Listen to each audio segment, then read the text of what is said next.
नूर यज़दा मदद सैयदो सुल्तान मदद शाह शाह फ़ख्र रसूला मदद तुई सुल्ताने दो आलम तुई मकसूद हयात मालिके दुनिया व दीन काबे ईमा मदद बैर सिद्दीक़ उमर अस्फ़ उस्मान व अली बतुफ़ेले हमा साबे रक्षा मदद गौसे आज़म बमने बे सरो सामा मदद क़िबले दी मदद काबे ईमा मदद आसियम लबन कुशत तालिबे बख्शिश हस्तम बहरे ज़ुहरा व मुई शाफ़े इसिया मदद दरगुलूतों के ग़ुलामी शह अशरफ दारम या हबीबी बतुफ़ेले शह सिन्ना मदद या हबीबी बतुफ़ेले शह सिन्ना मदद या हबीबी बतुफ़ेले शह सिन्ना मदद क़ाल अल्लाहु तआला फ़ी शान हबीबिहिल करीम इन्नल्लाह व मलाइकतहु युसल्लूना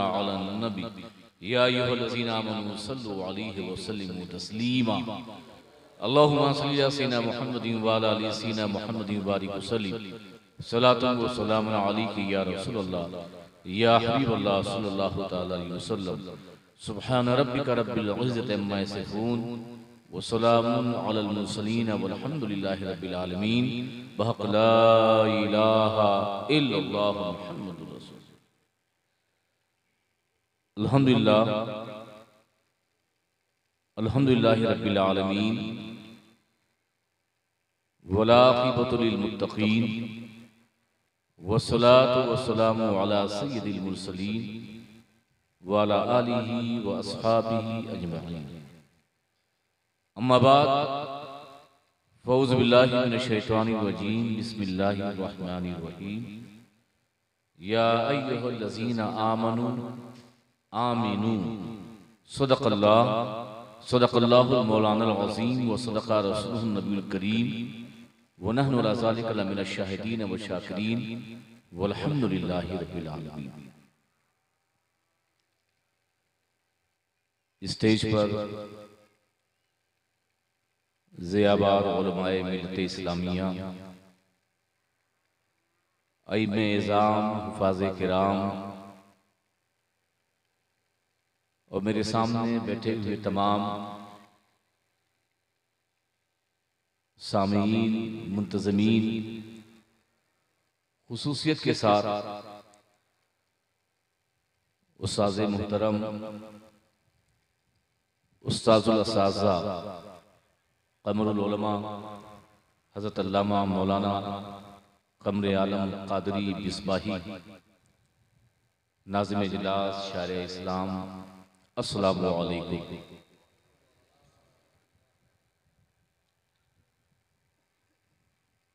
मुझे पता है कि ये वक्त तकरीर का नहीं है, आपसे ज्यादा भैंस समझदार है। आवाज आ रही है भैंस की? वो कहीं ना कहीं से लब्बैक या अपने होने की या अपने मौजूदगी का इजहार कर रही है। आप भी अपनी समझदारी अपनी फरासत का इजहार करें। और मैं तकरीर नहीं बल्कि कुछ पैगाम देकर चला जाऊंगा। वो पैगाम हो सकता है जलसा करने वाले या यहां पर बैठने वाले या सुनने वाले जब सुने तो उनके लिए मुश्किल हो, मगर मैं जहां जाता हूं, जहां जो देखता हूं, हक बात बोल कर आता हूं, चाहे किसी को पसंद हो या आगे बोलिए ना या ना पसंद। मैं खिताब किसी जलसे के लिए नहीं करता हूं कि मुझे जलसा मिले, रज़ाक अल्लाह है। लेकिन जलसा जिस मकसद से हो रहा है, अगर हमने उस जलसे के मकसद को पूरा नहीं किया तो मेरा यहां बुलाने का और आने का मकसद पूरा नहीं। कुछ कहने और सुनने से पहले एक बात दुरूद पाक पढ़ लें।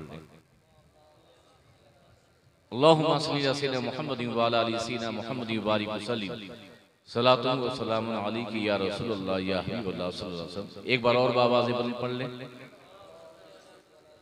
अल्लाहुम्मा सल्ली अला सय्यिदिना मुहम्मदिन व अला आलि सय्यिदिना मुहम्मदिन कमा तुहिब्बु व तर्दा बिन तुसल्ली अलैहि सलातन व सलामन अलैका या रसूलल्लाह या हबीबल्लाह सल्लल्लाहु अलैहि वसल्लम। पहले दो तीन अशआर से, ताकि आपको लगे कि अशआर भी बोल लेता हूँ और जज्बाती खिताब भी कर लेता हूँ, ये सिर्फ बताने के लिए, बाकी खिताब तो एक पैगाम है। हमें ना खंजरो तलवार की जरूरत है। दूसरा मिसरा मैं बोलूंगा ही नहीं जब तक आप अपने जिंदा होने का एहसास न दिलाएं। फिर से बोल रहा हूं, फिर से मैं शेर का मिसरा पढ़ रहा हूं, उसके बाद सुभान अल्लाह कहिएगा। हमें ना और समझ कर सुभान अल्लाह कहिएगा,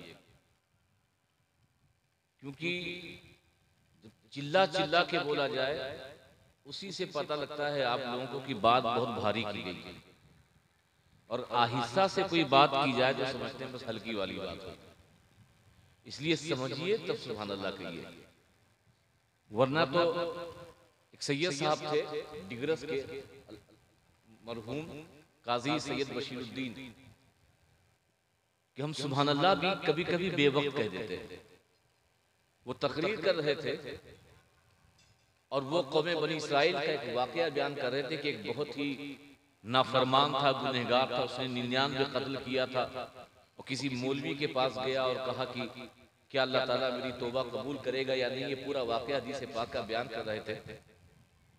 तो उन्होंने कहा नहीं, तूने इतना गुनाह किया है, 99 कत्ल किया है, तो अल्लाह ताला कैसे तुझे माफ करेगा। तो उसने कहा 99 में क्यों, पूरी सेंचुरी पूरी कर। चाकू निकाला, मौलवी साहब के पेट में डाल दिया, सो पूरा कर लिया। जितने भी मस्जिद में बैठे हुए थे सबने कहा सुभान अल्लाह। तो सैयद साहब कहते हैं जालिमों, तुम्हें उसने 99 कत्ल किया, तुमने एक बार भी सुभान अल्लाह नहीं कहा। जैसे ही मैंने उस मौलवी के कत्ल करने की बात कही फौरन तुम बोल पड़े सुभान अल्लाह।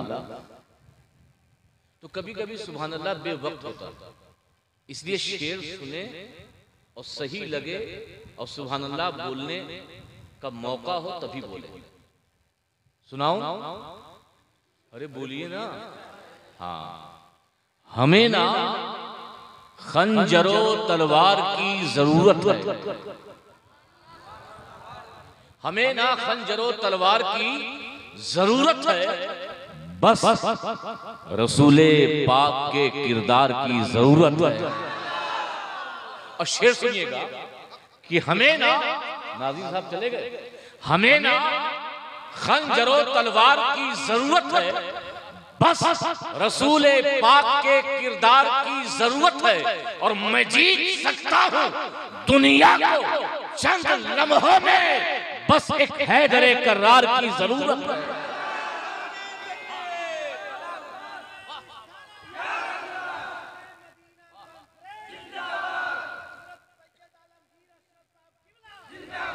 देखिए आप बेदार हैं, मैं चाहूंगा कि नारा आप में से लगाएं, जवाब आप ही।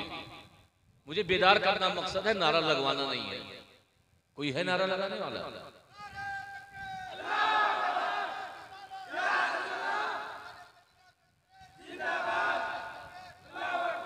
अभी नाज़िम इजाज़ कुछ अशआर करबला और इमाम हुसैन के ताल्लुक से पढ़ रहे थे, तो मेरे ज़हन में भी 2-3 शेर आया और हालात के मुताबिक भी हैं कि मिली जो मुझको विरासत में शान बाकी है। मिली जो मुझको विरासत में शान बाकी है, वही उरूज वही आन बान बाकी है। और वो यजीद था जो मिट गया जमाने से, वो यजीद था जो मिट गया जमाने से। ये हुसैन है जिनका निशान बाकी है, ये हुसैन है जिनका निशान बाकी है। और अगर हो फिर कोई करबो बला तो मत डरना, अगर हो फिर कोई करबो बला तो मत डरना, मेरे नबी का अभी खानदान बाकी है। मेरे नबी का अभी खानदान बाकी है। और 2-3 अशआर और कि तुझ पे मरमर के हुए सारे जियाले जिंदा, तुझ पे मरमर के हुए सारे जियाले जिंदा, या रसूल अल्लाह तू भी जिंदा है, तू भी तेरे चाहने वाले जिंदा। तुझ पे मरमर के हुए सारे जियाले जिंदा, तू भी जिंदा है, तेरे चाहने वाले जिंदा। और आतिशे इश्क में यूं खुद को जलाले जिंदा, आतिशे इश्क में यूं खुद को जलाले जिंदा, मर भी जाएं तो रहें तेरे उजाले जिंदा। अगर इस शेर को ना समझ पाओ तो मुख्तसर तशरीह कर दूं। गौसे आजम को इस दुनिया से बज़ाहिर गुजरे हुए कितने साल होंगे? 1000 साल। कितने साल? सभी बोलते भी रहो। 1000 साल हो गए होंगे मेरे गौस को इस दुनिया से रुखसत। गरीब नवाज 900 साल के करीब, महबूब इलाही को 800 साल के करीब, मखदूम सिन्ना को 700 साल के करीब। हर वली का तस्वीर कर, कोई 100 साल, कोई 200 साल, कोई 300 साल। मगर इतने सालों के गुजरने के बाद भी गौसे पाक को 1000 साल के गुजरने के बाद भी आज भी गौसे पाक की 11वीं है कि नहीं?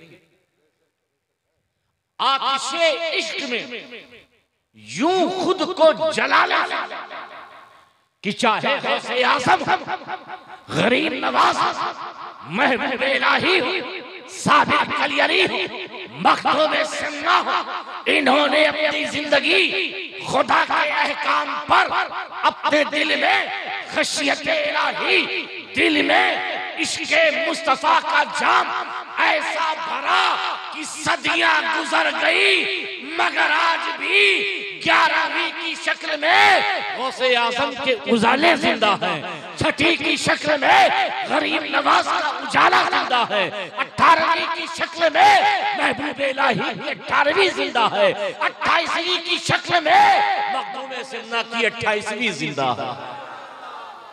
आतिशे इश्क में यूं खुद को जला ले जिंदा, शरीयत पर ऐसा अमल कर ले, दिल में खुदा का ऐसा खौफ भर ले कि तू रहे या ना रहे, आने वाली नस्लें तुझे याद कर। आतिशे इश्क में यूं खुद को जला ले जिंदा, मर भी जाएं तो रहें तेरे उजाले जिंदा। और यूं तो कहने को हर एक शख्स ही जिंदा है, मगर आप लोग जिंदा हो कि मुर्दा हो? जिंदा हो कि मुर्दा हो? सभी बोलो, कितने जिंदा? जिसका हाथ नहीं उठा उसको क्या समझूं मैं? सभी जिंदा हैं, बोलिए। लेकिन शायर क्या कह रहा है वो सुनिए।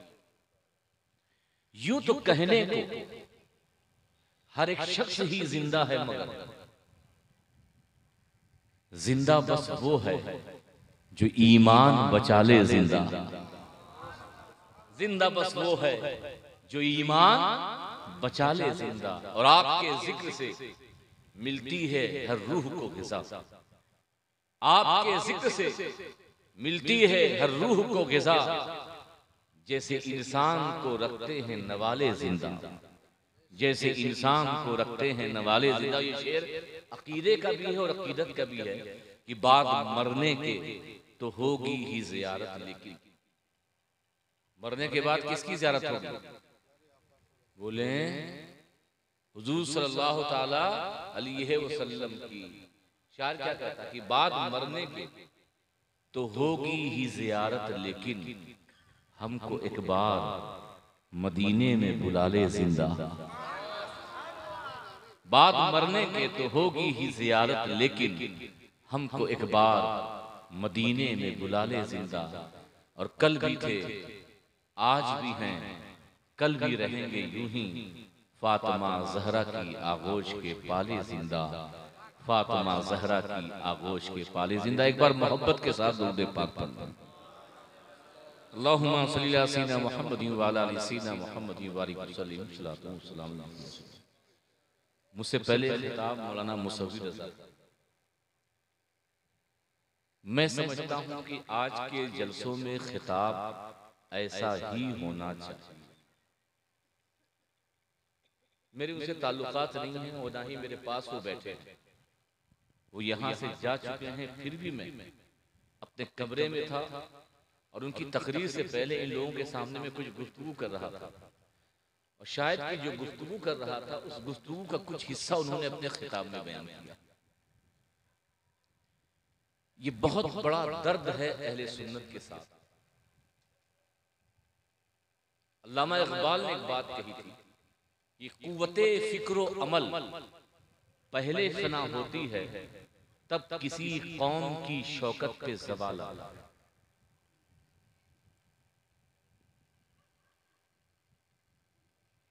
जलसा 2013 में हुआ। कब हुआ था जलसा? 2013 के बाद 2022, 9 साल के बाद, 9 साल के बाद जलसा हुआ। कल कमेटी वाले, ये जो उलमा हैं, इस जलसे की जिम्मेदारी जिन्होंने निभाई है, माशाअल्लाह, एक दूसरे को मुबारकबाद। क्या जलसा हुआ, सैयद साहब भी आए थे, मौलाना कमर आलम कादरी भी आए थे, क्या तकरीर हुई, क्या साहब क्या नात पढ़ेगी, क्या मनकबत पढ़ेगी, बड़ा मजा। मैं अगर मुफ्ती होता तो मुरव्वजा जो जलसे हैं उनको मैं नाजायज़ो हराम कहता।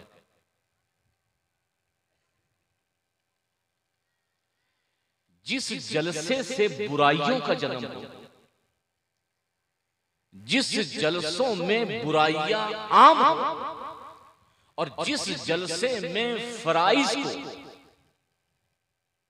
बिल्कुल निगलेक्ट किया जाए और रात भर जागने के बाद उस फर्ज की अहमियत बाकी ना रहे, ऐसे जलसे से बेहतर है कि किसी आलिम, किसी पीर की सोहबत में रह करके उससे कुछ नसीहत हासिल कीजिए। इन 1000 जलसों से बेहतर उस आलिम और उस पीर की नसीहत होगी जिसकी बुनियाद पर आपकी जिंदगी में इनकलाब। मेरी बात अच्छी लगे या बुरी लगे, लेकिन जो बात है वो कह के जाऊंगा। ये पूरा इलाका मैंने सुना सुन्नियों का, अल्हम्दुलिल्लाह। लेकिन क्या आपने देखा नहीं कि जो बातिल फिरके हैं वो अपनी जड़ों को मजबूत करते हुए जा रहे हैं।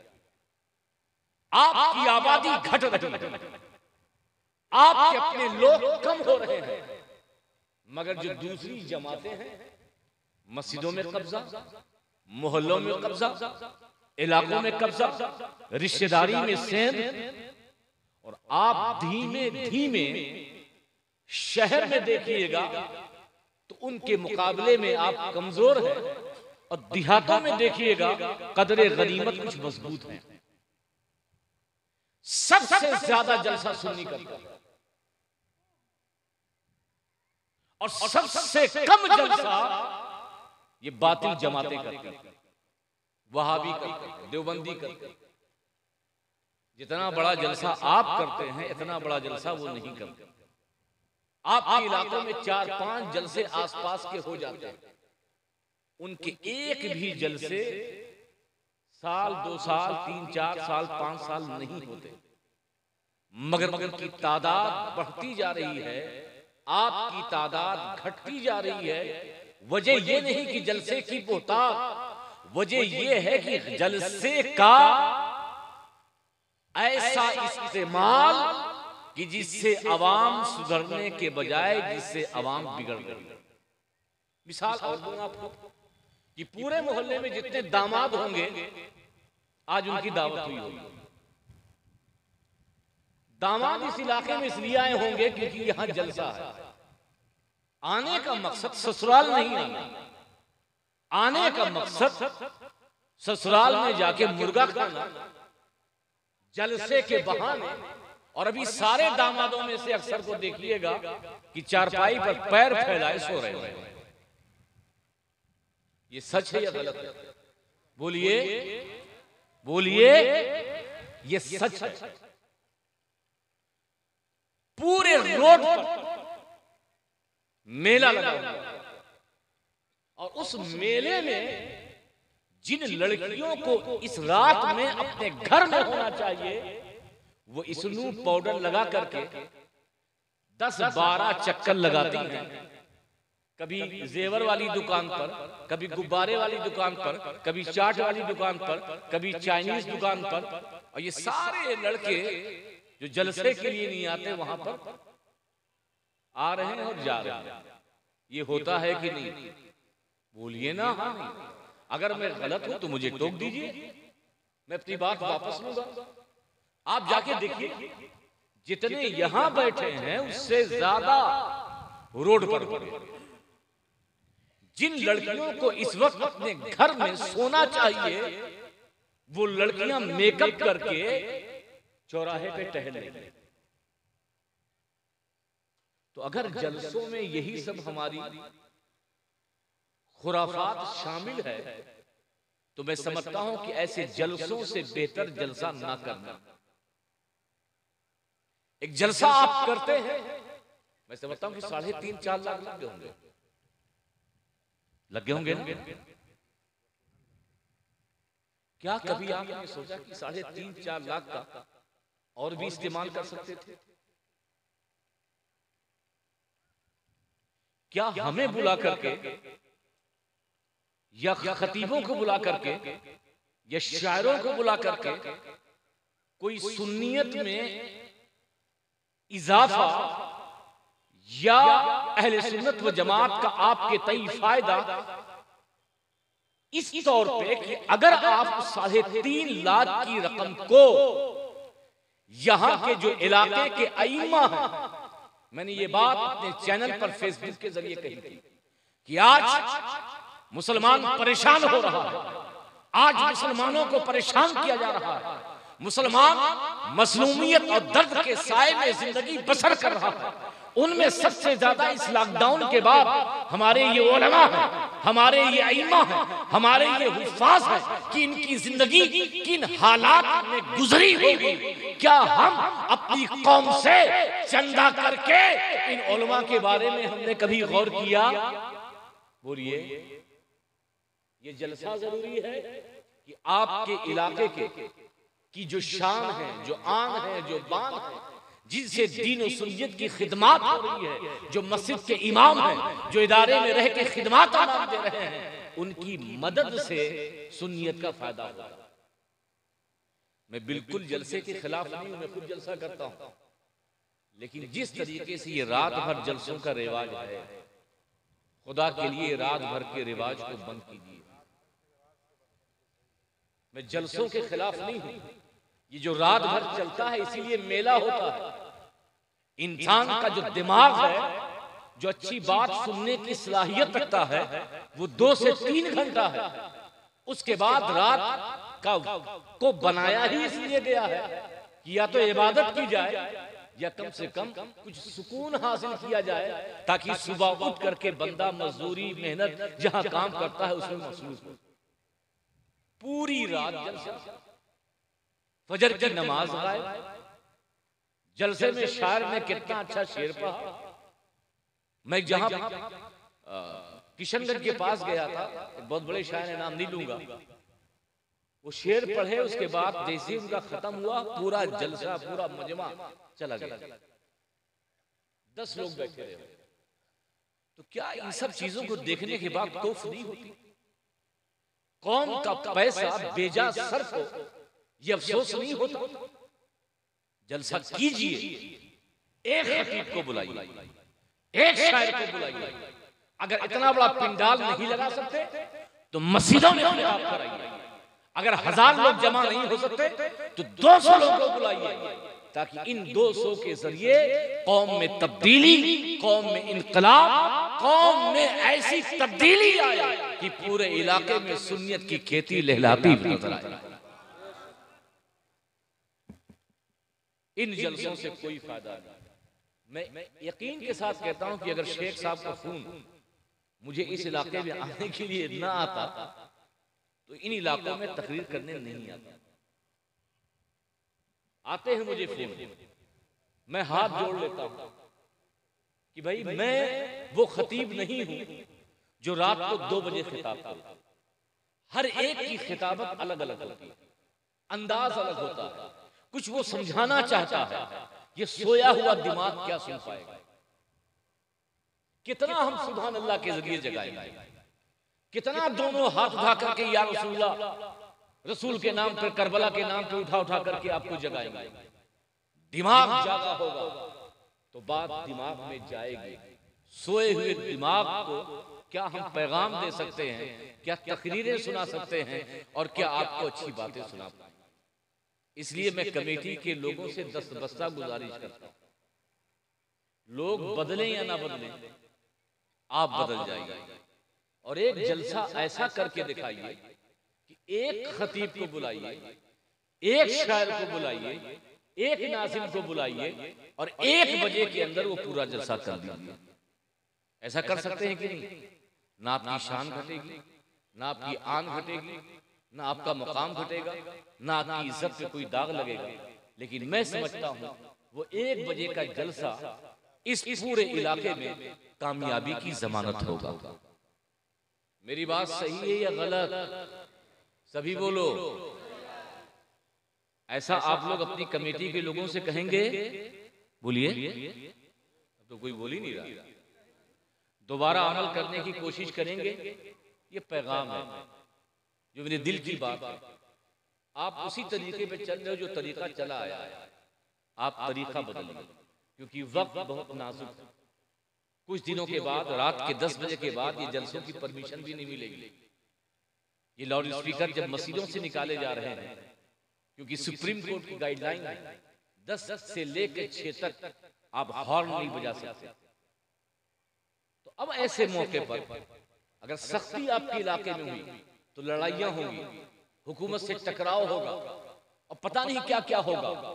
इसलिए उससे पहले ही अपनी जिंदगी में ऐसा माहौल पैदा कर लीजिए कि ताकि बाद में हुकूमत की तरफ से कोई सख्ती आए तो टकराव ना हो, हमारा जहन उसी मुताबिक बना रहे।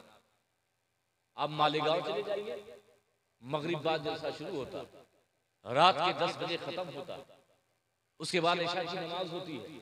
इतना शानदार जलसा होता है, इतना कामयाब जलसा होता है और हम जैसे खतीबों को ऐसा लगता है कि हम कितना अच्छा और बोले ताकि अवाम और जो बुलाने वाले लोग हैं उनको लगे कि इनको जो बुलाया गया था, इनका आना और हमारा आना ये यहाँ पर तर गया और हमारा आना सही हो गया।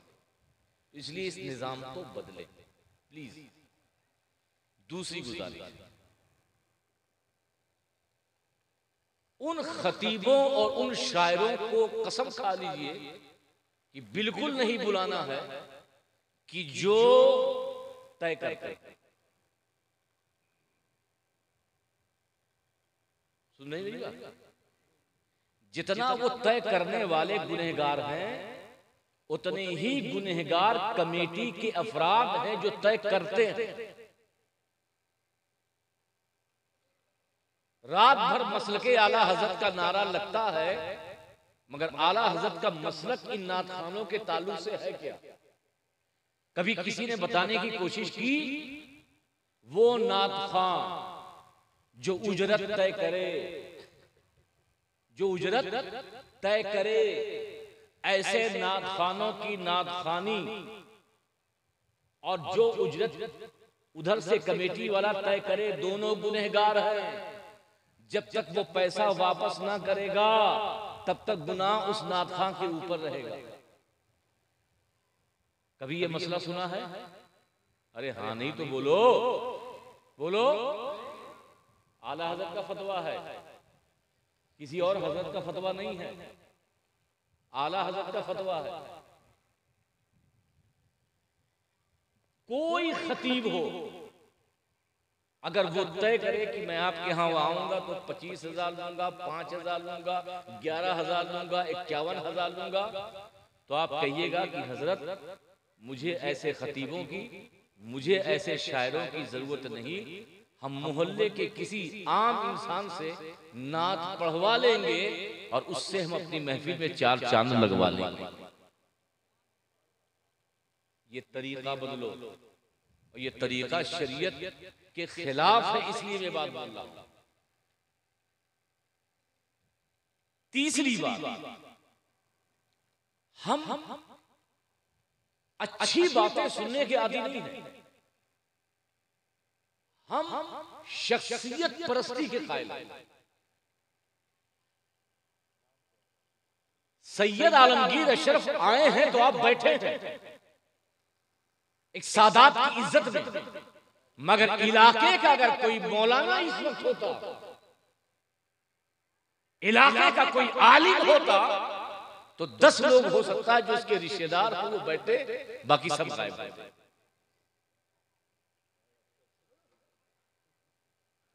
आदत डाली अच्छी बात सुनने की, चुटकुलेबाज, लफ्ज़ी खिताब, मवाद से खाली तकरीरें जो माशरे की इस्लाह के लिए हो। अगर लफाजी हो और माशरे की इस्लाह के लिए ना हो, मवाद से भरी हुई ना हो, तो ऐसी तकरीरों को सुनने से परहेज कीजिए।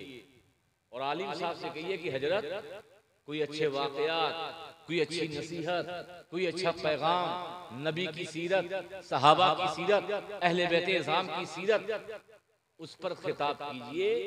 हमारे समाज में क्या क्या बुराइयां हैं उस पर बोलिए, ताकि उनका बुलाना आपको, आपके लिए कामयाबी की जमानत इस तौर पे हो कि आपके अंदर कुछ तब्दीली आए। हर शख्स की बात सुनने के लिए तैयार है। जिंदगी में इनकलाब आने के लिए रात भर का जलसा जरूरी नहीं है, एक बात से भी इंसान की जिंदगी में इनकलाब आ सकता है। हजरत हबीब अजमी बहुत बड़े सूदखोर थे। सूदखोर जानते हो? ब्याजखोर थे।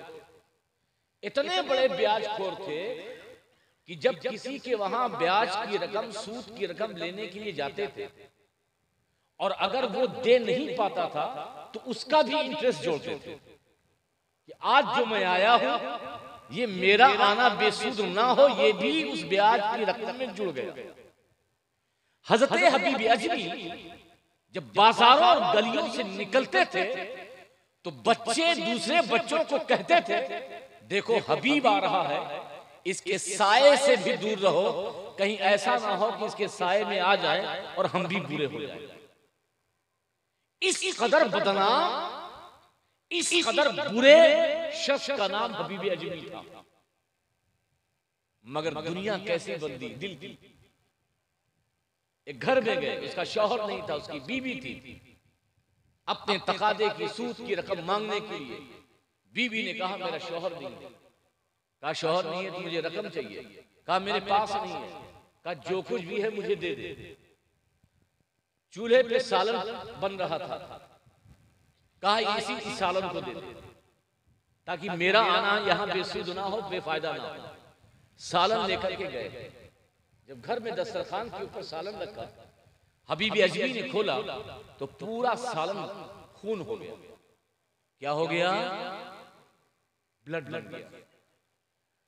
हम होते तो बात नॉर्मल थी, मगर वो लोग जो रात भर के खिताबात से अपने दिल की दुनिया को बदलने वाले नहीं थे, बस देखा खौफ से लर्जा तारी हो गया, अल्लाह की बारगाह में सजदा किया, सिद्क दिल से तौबा किया। अब यही हबीब अजमी जब उन्हीं मैदानों से, उन्हीं गलियों से गुजरते हैं तो यही बच्चे जो हबीब अजमी के साए से दूर होने की बात कर रहे थे, बच्चे कहते हैं चलो हबीब आया हुआ है, उसके दामन के साए में जगह ले ले, अल्लाह उस साए के तुफैल हमें भी नेक बना देगा, हमें भी मुत्तकी बना देगा, हमें भी अल्लाह का वली बना देगा। इनकलाब रात भर की तकरीरों से नहीं है, इनकलाब तो फिर एक नसीहत से भी आ सकता है, उलमा की सोहबत से भी आ सकता है। पीराने इज़ाम की नशिश में बैठो, जो बुराइयां तुम्हारे अंदर हैं उस पर वो तवज्जो दिलाएं, उन बुराइयों से तौबा करो, उससे भी जिंदगी में इनकलाब हो सकता है। और एक बात और कहूंगा, मैं आपसे कहता हूं कि फराइज के बाद कोई नेकी करो या ना, ये बड़ी भारी बात बोल रहा हूं। कोई नेकी, सुन रहे हो, कोई नेकी करो या ना करो। मैंने एक बुजुर्ग का कौल सुना था कि सिर्फ ये अहद कर लो कि मैं घर से निकलूंगा और घर के आने तक पूरा दिन कोई गुनाह नहीं करूंगा। घर से निकलते वक्त और घर तक आने वक्त कोई गुनाह, खिलाफे शरा कोई काम नहीं करूंगा। बुजुर्ग फरमाते हैं, ऐसे शख्स ने जो नियत की और गुनाहों से अपने आप को बचाए रखा, कोई नेकी भी ना की, उसे एक हज का सवाब मिलेगा। सुन रहे हैं आप? तो अपने आप को बुराइयों से बचाइए। ठीक है, थोड़ी सी बात इस आयत करीमा पर, ईमान मजबूत कीजिए। ईमान समझते हो? अरे कुछ तो बोलो, ईमान कहां मिलता है? शिवहर में, मोतिहारी में, कहां मिलता है? दरभंगा में। ये बोलते मस्जिद में मिलता है, कोई बोलता मदरसे में मिलता होगा, कोई बोलेगा नहीं बोला। ये अच्छी बात है, बोलना जरूरी है, ना बोलना ये आफत और मुसीबत लाता है। कभी कभी वक्त पर बोलना जरूरी है। ईमान कहां से मिलता है? अल्लाह इरशाद फरमा रहा है, ऐ ईमान वालो ईमान ले आओ, या अय्युहल्लज़ीना आमनू आमिनू। ऐ ईमान वालो ईमान, आप सब बोलिए, ईमान किससे कह रहा है? जो ईमान ला चुके हैं। ये नहीं अल्लाह इरशाद फरमा रहा है, या अय्युहन्नास आमिनू, बल्कि इरशाद फरमा रहा है, या अय्युहल्लज़ीना आमनू आमिनू। ऐ ईमान वालो ईमान ले आओ। इसका मतलब है कि ईमान कुछ खास दौलत है जो अल्लाह ताला ईमान वालों से ही खिताब करके कह रहा है, ईमान ले आओ। वरना ये तो तहसील हासिल है कि जो ईमान ला चुका है उसे कहा जाए कि ईमान लाओ। इस मुख्तसर से वक्त में इस बात को समझना जरूरी है। एक है ईमान और एक है इस्लाम। बास लोग कहते हैं एक है, बास लोग कहते हैं फर्क। ईमान का ताल्लुक दिल से है। ईमान का ताल्लुक कहां से है? सभी बोलो। इस्लाम का ताल्लुक जाहिर से। ईमान ये इल्म से हासिल नहीं होता, और ना ही ईमान के रास्ते में जिहालत रुकावट है। बहुत तवज्जो से मेरी बात सुनेंगे। मोमिन बनने के लिए आलिम होना जरूरी नहीं, और मोमिन बनने के लिए जिहालत, ना पढ़ा लिखा होना, ये माने नहीं। अगर आलिम पढ़ा लिखा होना इससे ईमान मिलता तो दुनिया में जितने डॉक्टर थे, जितने भी इंजीनियर हैं, जितने भी फिलोसफर हैं, सबको ईमान वाला होना चाहिए। मगर ऐसा है? सब पढ़े लोग लिखे ईमान वाले हैं? बोलिए नहीं। और अगर ईमान के रास्ते में ना पढ़ा लिखा होना रुकावट होता तो हमने बहुत से अपने बाप दादाओं को देखा है जो अंगूठा छाप थे, अंगूठा छाप थे, मदरसे गए नहीं, लिखना पढ़ना तक नहीं जानते थे, मगर उनका ईमान हमारे ईमान से कई गुना ज्यादा मजबूत था। सही है कि नहीं?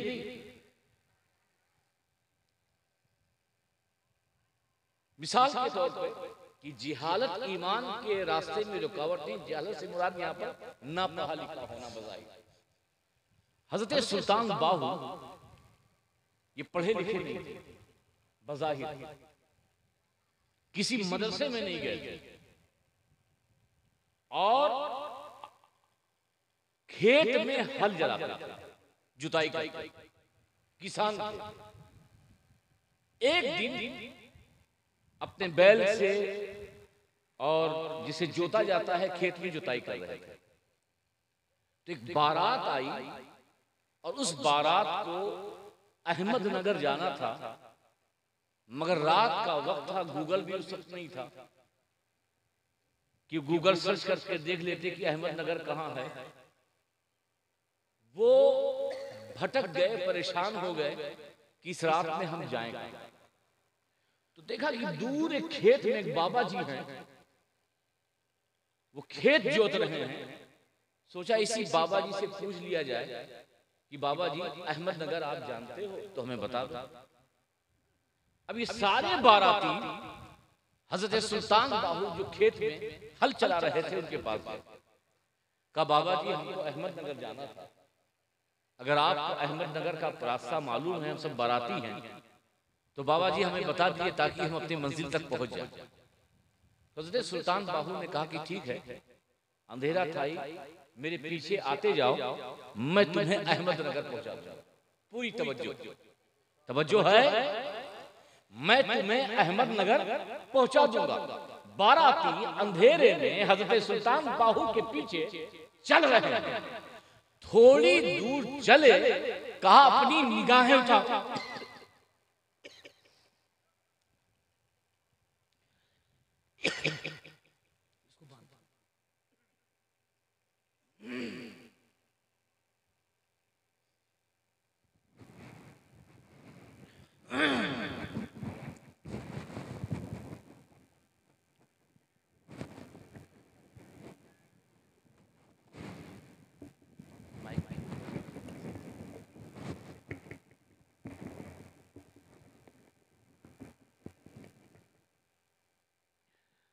तो हजरत सुल्तान बाहू ने कहा कि अपनी निगाहें उठाओ।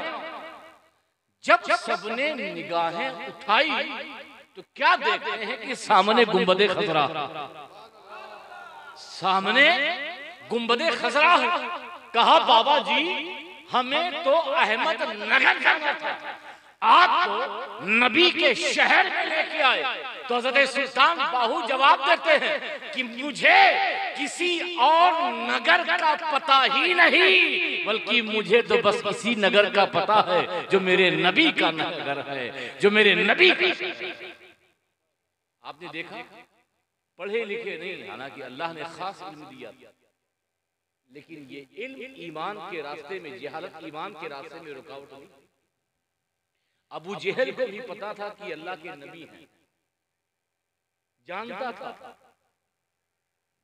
मुल्ला अली कारी ने इस बात को लिखा है, इन्नहु यअलम, वो जानता था कि अल्लाह के नबी हैं, लेकिन कहता था कि इसके बावजूद भी मैं ईमान नहीं लाऊंगा। तो जानने से ईमान नहीं मिलता, और ना ही इल्म के रास्ते ईमान मिलता है। ईमान ना ही किसी दुकान से मिलता है, ना मकान से मिलता है, बल्कि ईमान तो मदीने से, मदीने वाले को दिल में मानने से मिलता है। ईमान मुस्तफा को दिल से मानने का नाम है, ईमान मुस्तफा की चाहत का नाम है, ईमान मुस्तफा को दिल से मोहब्बत करने का नाम है। ईमान किसे कहते हैं? नबी को चाहने का नाम ईमान है। अब जहां अमल हो और दिल में नबी की चाहत ना हो, नमाजें हो, नबी से प्यार ना हो, नमाजें हो नबी से मोहब्बत ना हो, इबादत हो नबी की चाहत ना हो, और नेकियां हो नबी की दिल में मोहब्बत ना हो, तो लाख खाने काबा का तवाफ करे, लाख इबादतों पर इबादत करे, मगर रब की बारगाह में वो इबादतें कबूल नहीं जब तक कि सजदे भी मुस्तफा की मोहब्बत के साथ अदा ना किए जाए। तो इबादत मोहब्बत मुस्तफा के साथ और ईमान के साथ साथ एक बात और बताइए ईमान की, कि आप शराब पीते हैं? बोलिए, अरे सब बोलो ना, जो नहीं पीते हैं वो बोले, और जो पी रहे हैं तो कोई बात नहीं, हाथ मत उठाइए, सिर्फ बोल दीजिए ईमान शराब पीते हैं, सब बोलो ना। इसके तेज बोलोगे तो जो नहीं बोले हैं वो भी बोलेंगे। पक्का नहीं पीते? अंग्रेजी, थर्रा, बिस्की, कुछ भी नहीं, दारू कुछ भी नहीं, क्यों नहीं पीते? नहीं, सब बोलो, सभी बोलो। किसने बताया? मौलाना साहब ने बताया होगा। दारू क्या है? सभी बोलो ना फिर से, क्योंकि अभी पलटोगे तो, इसलिए मैं बुलवा रहा हूं 2-3 बार। दारू क्यों नहीं पीते? फिर से बोलो। देखिए मोबाइल में सब सेव कर रहे हैं, ठीक है? खिंजीर का गोश्त खाते हो? क्यों? बोलिए। आप झूठ बोल रहे हैं। फिर से बोल रहा हूं, शराब पीते हो? खिंजीर का गोश्त खाते हो? नहीं। क्या? क्यों? शराब क्यों नहीं पीते? खिंजीर का गोश्त क्यों नहीं खाते? और किसी का माल हड़पते हो कि नहीं? किसी पे जुल्म करते हो कि नहीं? झूठ बोलते हो कि नहीं? दगा देते हो कि नहीं? माँ बाप की नाफरमानी करते हो या नहीं? सवाल आपसे, सवाल आपसे, माँ बाप की नाफरमानी करते हो? इस पर तो कोई जवाब नहीं दोगे। वादा खिलाफी करते हो? झूठ बोलते हो? सब करते हो। ये दुनिया को धोखा देने के लिए, अपने आप को बचाने के लिए, कि जो तुम्हारी आदत में शामिल नहीं है, जिसमें तुम्हारी लत नहीं लगी है, वहां पे अल्लाह की शरीयत ले आते हो, अल्लाह का खौफ बताते हो कि हम शराब इसलिए नहीं पीते कि अल्लाह ने हराम किया। आप शराब इसलिए नहीं पीते, आप शराब इसलिए नहीं पीते कि अब्बा क्या कहेंगे, अम्मा क्या बोलेगी, बीवी क्या बोलेगी, दोस्त अहबाब क्या कहेंगे। अगर अल्लाह का खौफ होता तो जिस तरीके से ये ख्याल था कि शराब हराम है, हम नहीं पी रहे हैं, तो झूठ बोलना भी तो हराम है। हराम है कि नहीं? बोलो, झूठ बोलते हो कि नहीं? एक दूसरे के खिलाफ दुश्मनी करना हराम है कि नहीं? सताना हराम है कि नहीं? यतीम का माल हड़प करना हराम है कि नहीं? जुआ खेलना हराम है कि नहीं? सट्टेबाजी करना हराम है कि नहीं? तो ये सारे हराम काम क्योंकि आपके ज़ौक़ के मुताबिक है, इसलिए वो हराम काम में खुदा का खौफ नजर नहीं आता। और जहां आपकी आदत ना हो, जहां अम्मा अब्बा का खौफ हो, वहां आप दुनिया के सामने बता देते हैं कि अल्लाह ने हराम किया इसलिए शराब नहीं पी। ये धोखा। एक मिसाल और दो, नमाज़े जनाजा पढ़ते हो? अगर किसी का इंतकाल हो जाए, सब पहुंचोगे? कितने लोग पहुंचते हो? जैसे मैयत होती, अगर अमीर की होगी तो ज्यादा लोग, गरीब की होगी तो थोड़े लोग। ऐसी ही है ना? नमाज़े जनाजा पढ़ते क्यों? कोई बताएगा? दुआए मग़फ़िरत के लिए, फर्ज़े किफ़ाया है। फर्ज़े कितने लोग होते हैं? भीड़ लग जाती है। और शबे कदर, शबे मेराज, शबे बरात की नवाफिल के लिए तो पूरी मस्जिद खुशी रहती है,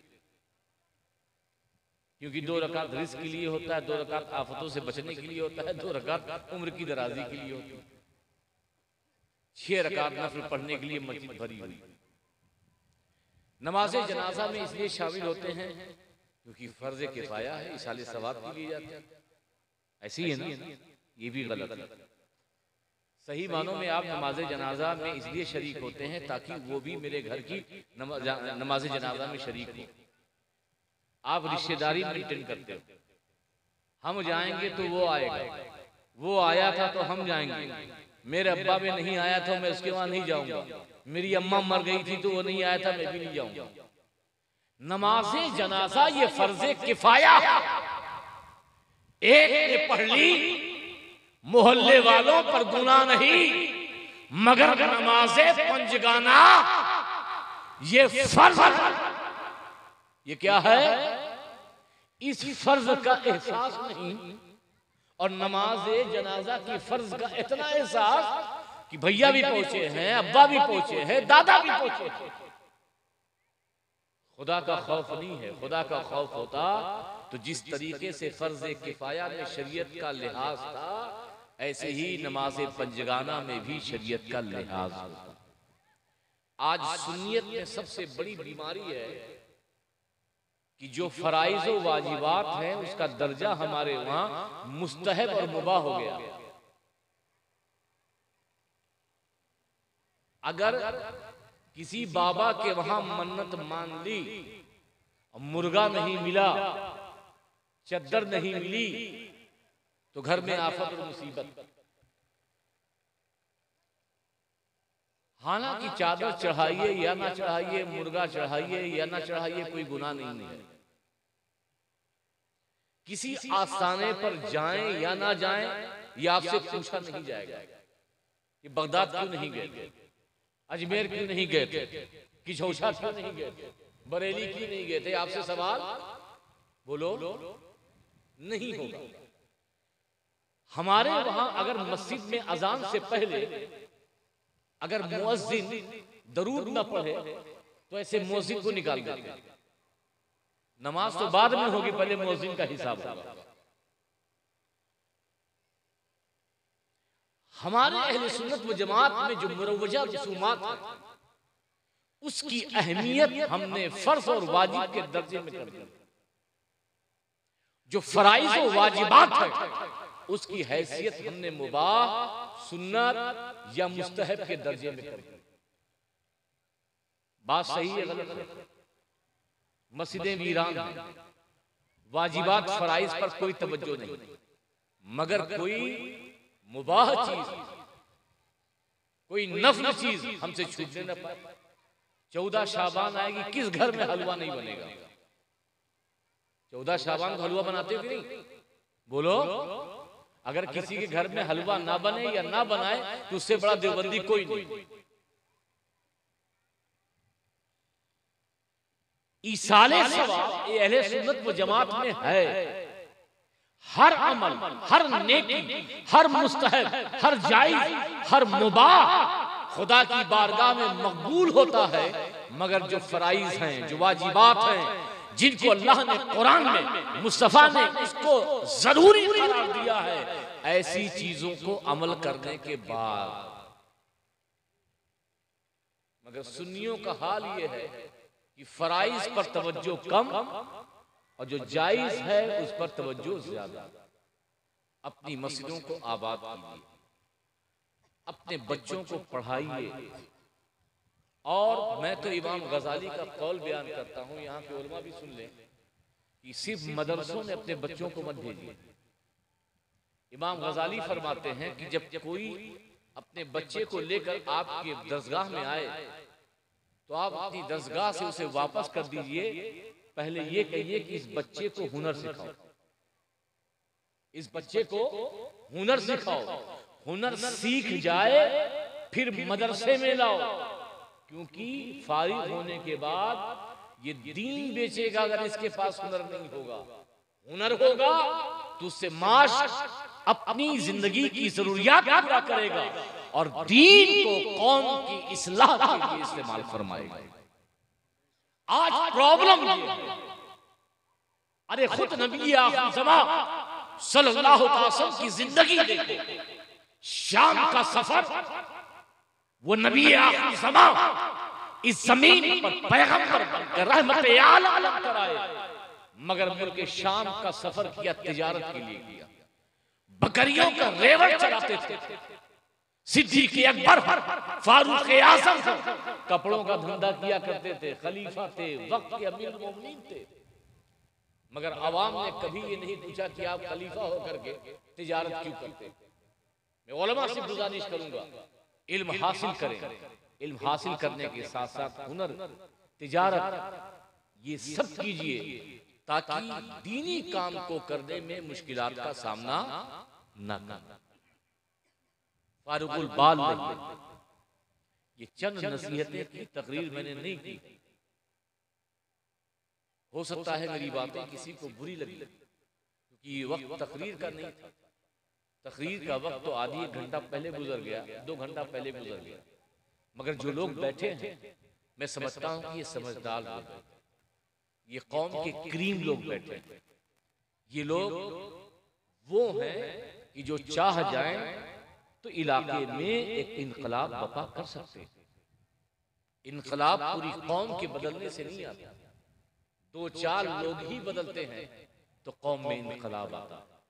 आप में से कोई एक उठेगा, कोई एक बड़ा उठेगा, तो साथ देने के लिए एक ना एक दिन ये पूरा मोहल्ला, पूरा इलाका आपके साथ होगा।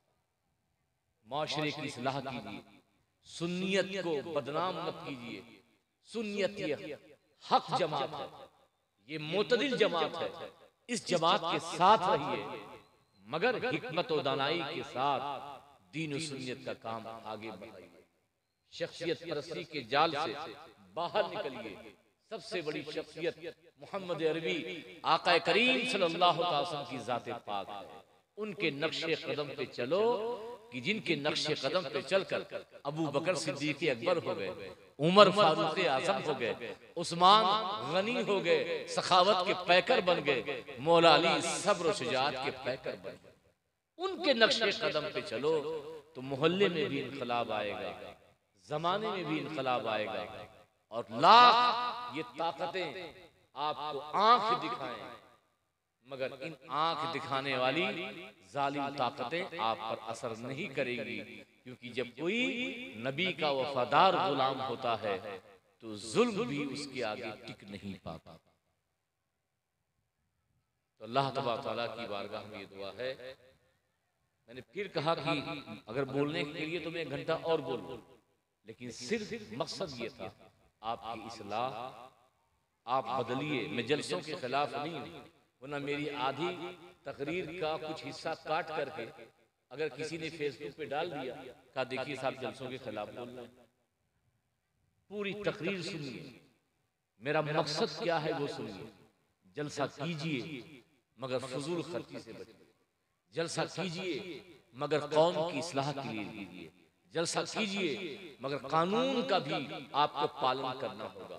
जलसा कीजिए मगर बेदार जब तक आंखें रहें उस वक्त का लिहाज कीजिए। जलसा कीजिए, ऐसे खतीबों को बुलाइए जिनके दिलों में कौम का दर्द है, दीन का दर्द है, इस्लाह के लिए वो कोशिशें कर रहे हैं, इस्लाह के लिए वो काम कर रहे हैं। ऐसे लोगों को बुलाइए। जरूरी नहीं कि नागपुर से सईद आलमगीर अशरफ को बुलाइए।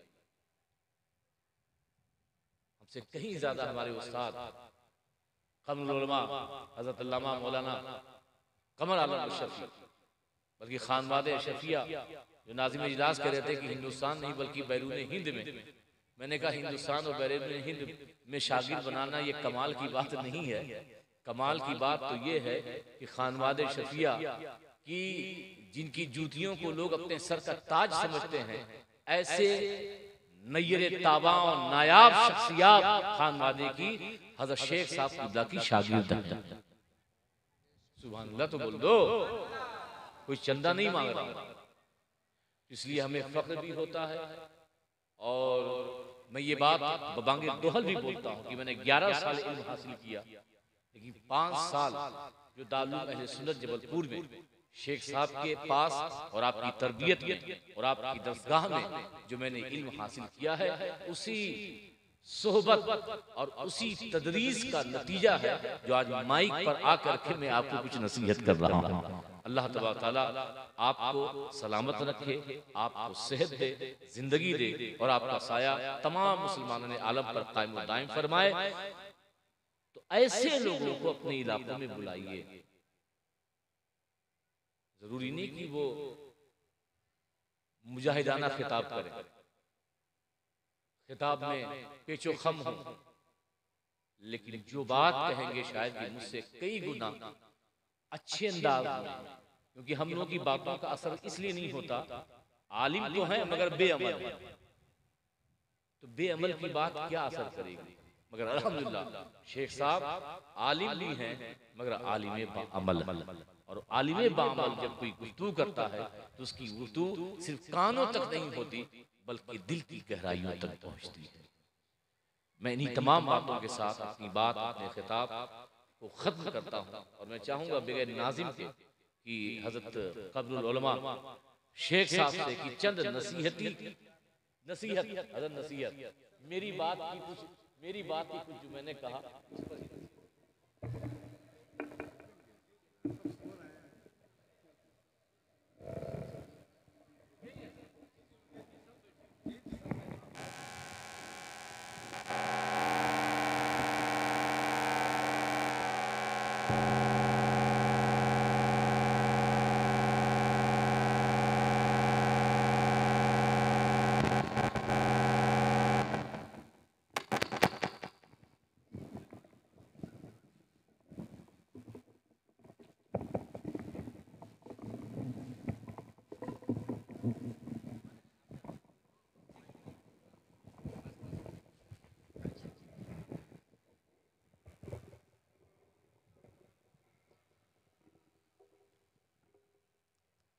अस्सलामु अलैकुम वरहमतुल्लाहि वबरकातुहू।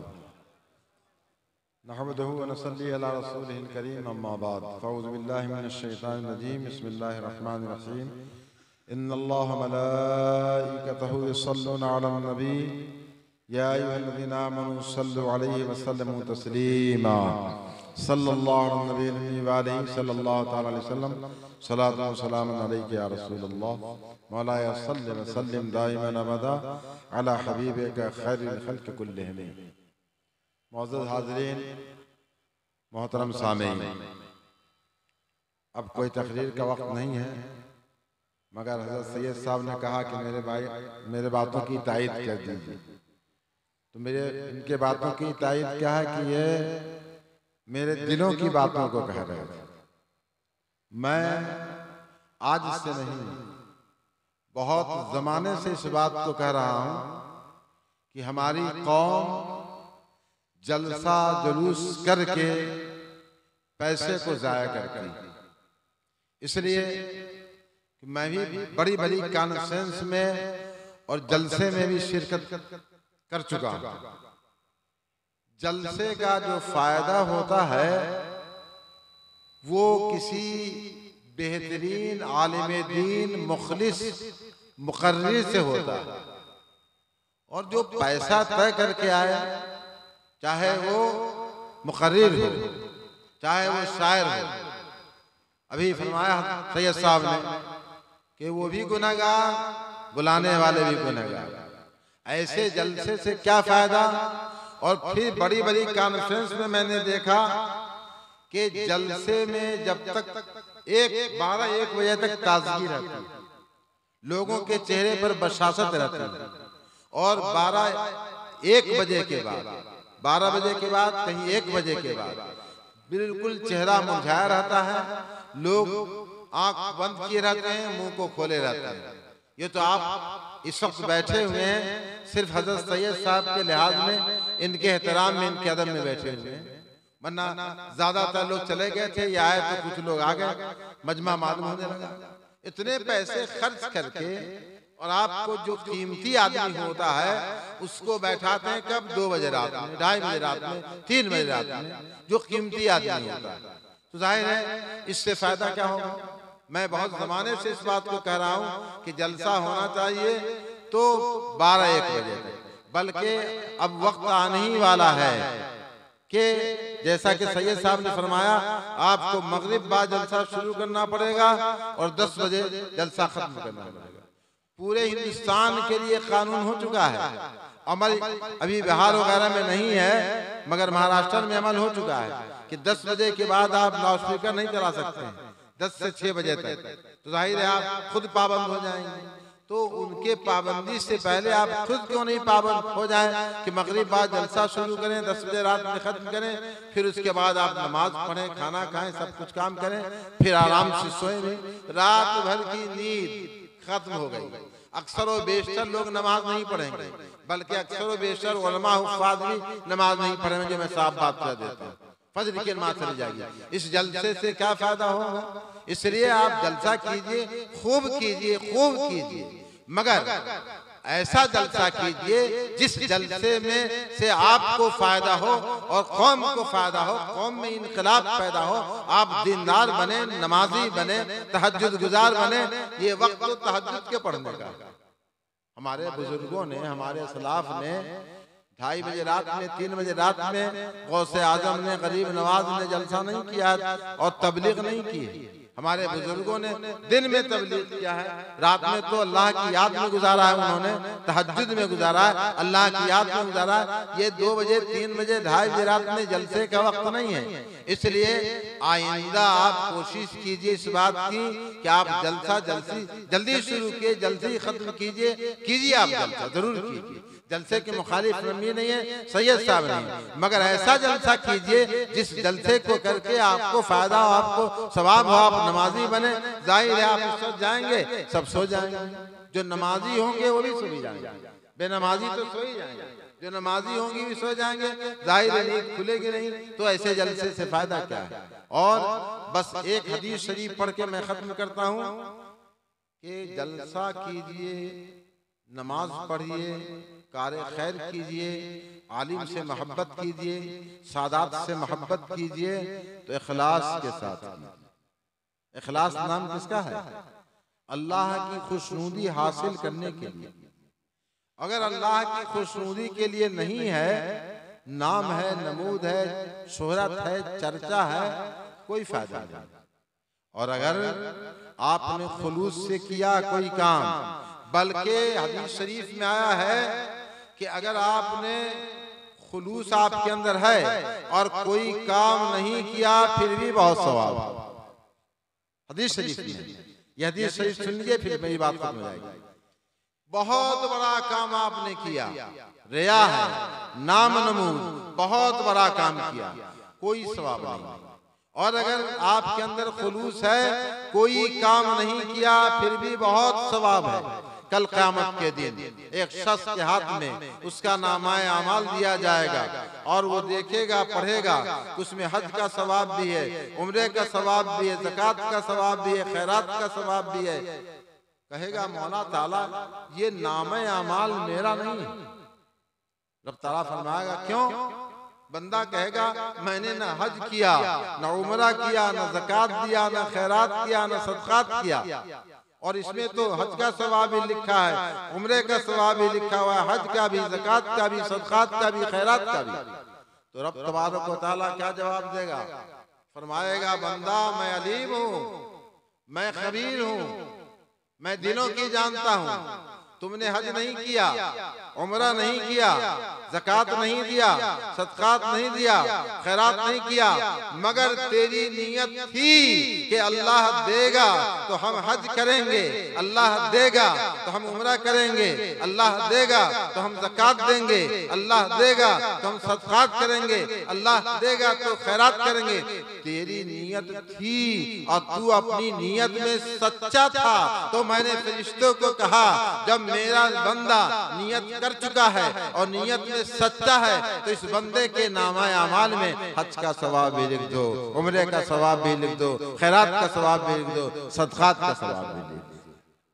मालूम हुआ नियत अच्छी है, सच्ची है और सच्चाई है, इखलास है, तो बहुत सवाब काम कुछ है यहाँ। बंदे ने काम कुछ नहीं किया। इसलिए आप काम कीजिए, खूब कीजिए, दीन का काम कीजिए, इखलास के साथ कीजिए। मौला ताला आपको तौफीक दे इखलास के साथ काम करने की। मौला ताला इस महफिल को कबूल कर रहा है फरमाए, और जो कुछ हम लोगों ने कहा उस पर अमल करने की आपको तौफीक अता फरमाए। वाखिर दावाना।